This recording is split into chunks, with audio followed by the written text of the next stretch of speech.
नमस्कार, मैं आपका मित्र राघव टाइपिस्ट हूं। मैं आपका साइबर योद्धा चैनल में स्वागत करता हूं। चलिए वीडियो शुरू करते हैं। आज का विषय हैकिंग है। डिजिटल दुनिया एक भरी हुई शहर की तरह है, अपॉर्चुनिटीज से भरी लेकिन खतरों से भी घिरी।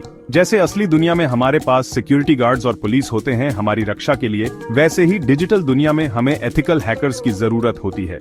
लेकिन ये एथिकल हैकिंग होता क्या है? सिंपल शब्दों में, एथिकल हैकिंग ऐसा है जैसे कोई सिक्योरिटी एक्सपर्ट आपकी परमिशन से आपके घर में घुसने की कोशिश करे। वो ऐसा आपके घर की कमजोरियों को ढूंढने के लिए करते हैं, इससे पहले कि कोई चोर उनका फायदा उठाए। एथिकल हैकर्स हैकिंग दुनिया के अच्छे लोग होते हैं जो अपनी स्किल्स का इस्तेमाल अच्छे कामों के लिए करते हैं, बुरे कामों के लिए नहीं। आजकल के डिजिटल जमाने में ये बहुत जरूरी है, जहां साइबर थ्रेट्स हर समय बदल रही हैं। एथिकल हैकर्स एक प्रोएक्टिव डिफेंस की तरह काम करते हैं, वल्नरेबिलिटीज को ढूंढते हैं इससे पहले कि कोई हैकर उनका गलत इस्तेमाल करे। अपने दुश्मनों की तरह सोचकर एथिकल हैकर्स ऑर्गेनाइजेशंस को साइबर क्रिमिनल्स से एक कदम आगे रहने में मदद करते हैं। ऐसे सोचो, एथिकल हैकर्स डिजिटल डिटेक्टिव्स की तरह होते हैं जो अपनी नॉलेज का यूज करके क्राइम्स को होने से पहले ही सॉल्व कर देते हैं। वो डिजिटल दुनिया को इंडिविजुअल्स और ऑर्गेनाइजेशंस दोनों के लिए सेफ बनाने में बहुत इंपॉर्टेंट रोल निभाते हैं।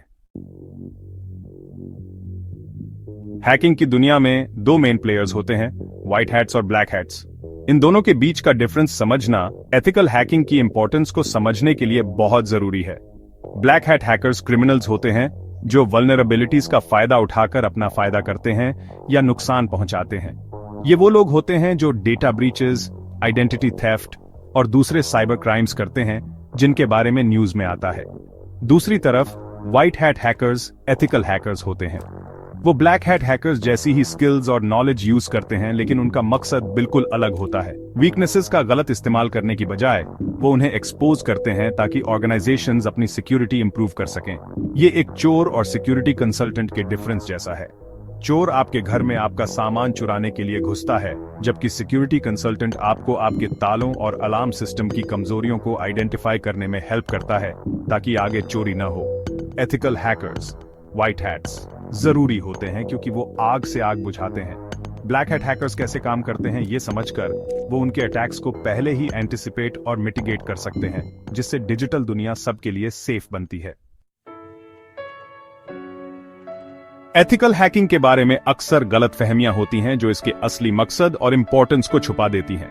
आइए कुछ कॉमन मिथ्स को दूर करते हैं। Myth 1, ethical hacking cyber security का दूसरा नाम है। हालांकि दोनों रिलेटेड हैं, एथिकल हैकिंग और साइबर सिक्योरिटी अलग अलग डिसिप्लिन्स हैं। साइबर सिक्योरिटी एक ब्रॉडर फील्ड है जिसमें डिजिटल एसेट्स को प्रोटेक्ट करने के सभी एस्पेक्ट्स आते हैं। दूसरी तरफ एथिकल हैकिंग साइबर सिक्योरिटी के अंदर एक स्पेसिफिक प्रैक्टिस है जिसमें रियल वर्ल्ड अटैक्स सिम्युलेट करके वल्नरेबिलिटीज को आइडेंटिफाई किया जाता है। Myth 2, ethical hackers reformed black hat hackers होते हैं। ये एक गलत जनरलाइजेशन है। कुछ एथिकल हैकर्स का पास्ट हैकिंग की डार्क दुनिया में रहा होगा, लेकिन बहुत से लोग इस फील्ड में अच्छे काम करने की जेन्युइन डिजायर के साथ आए हैं। एथिकल हैकिंग एक लेजिटिमेट प्रोफेशन है जिसके रिगरस एथिकल स्टैंडर्ड्स और लीगल फ्रेमवर्क्स हैं। मिथ 3, एथिकल हैकिंग सिर्फ बड़ी कंपनीज के लिए है। स्मॉल बिजनेसेस और इंडिविजुअल्स भी साइबर अटैक्स के लिए उतने ही वल्नरेबल होते हैं जितनी बड़ी ऑर्गेनाइजेशंस। दरअसल लिमिटेड रिसोर्सेज और सिक्योरिटी एक्सपर्टीज की वजह से वो ज्यादा ससेप्टेबल हो सकते हैं। एथिकल हैकिंग हर साइज की ऑर्गेनाइजेशंस के लिए इनवैल्यूएबल हो सकता है। उन्हें वल्नरेबिलिटीज को आइडेंटिफाई और एड्रेस करने में हेल्प करता है इससे पहले कि कोई उनका गलत इस्तेमाल करे। इन मिथ्स को दूर करके हम एथिकल हैकिंग और आज के डिजिटल वर्ल्ड में इसके क्रूशियल रोल की बेहतर अंडरस्टैंडिंग डेवलप कर सकते हैं। एथिकल हैकर्स कोई रोग एक्टर्स नहीं हैं जो छुपकर काम करते हैं। वो स्किल्ड प्रोफेशनल्स हैं जो एस्टैब्लिश्ड एथिकल और लीगल बाउंड्रीज के अंदर काम करते हैं ताकि डिजिटल दुनिया सबके लिए सेफ बने।